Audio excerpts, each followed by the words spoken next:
Filmez, da? Noroc, eu mă numesc Gheorghe Sfeclă, vă prezint nou trolebuz 22. Ce am făcut noi în primul rând? Am curățat fereastra asta mare, lobovoi sticlos sau, cum zic alții, parbriz. Am curățat bumperul de muști, păsări, gândași, l-am vopsit o leacă, ia ca farurile, le-am pus becuri, ele am o slunineză, pineva pe aici slunineză. Spate, da? Noi am scos toate rădzânșile. Am varit și de-am nas mai și trolebuz gărmoșcă, a și unul întreg.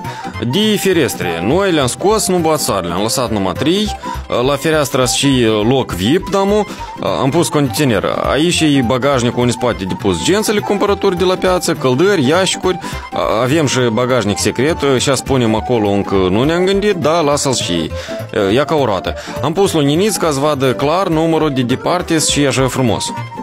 Să încep a vorbi, da? Și am făcut noi din urmă. Din urmă l-am vopsit negru, ca și din față, i-am pus stopuri să vadă noaptea când mă opresc, aici era numărul din matriculare, și cineva l-a furat. Am scos pacheaște, au rămas numai scara și l-am pus pe lemnic, benzina și gazul scump.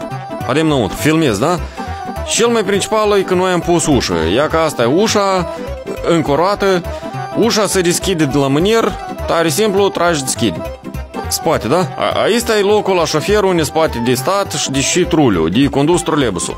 În primul rând, noi am făcut așa ca pedalele să lucreze, mai ales tormozul. Șoferul spate să apuci cu mâinile de volan și să șoferească. Dacă e șofer bun, poate să conducă și cu o mână, ia că așa, e tare comod. Noi am rezolvat și întrebarea cu clasonul, amu el lucrează, tot e ghine. Întrebarea cu muzica la șofer am clarificat-o. Am pus numai radio noroc în listă. Filmez, da? Aici e salonul din trolebuz. Ia că aici noi spunem o trubă din metal, de care lumea se țină.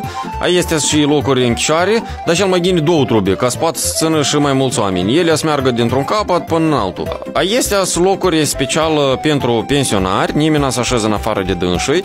Dacă pensionierii sunt mai mulți, se poate de mai adăugat un loc. Zvorghesc, da?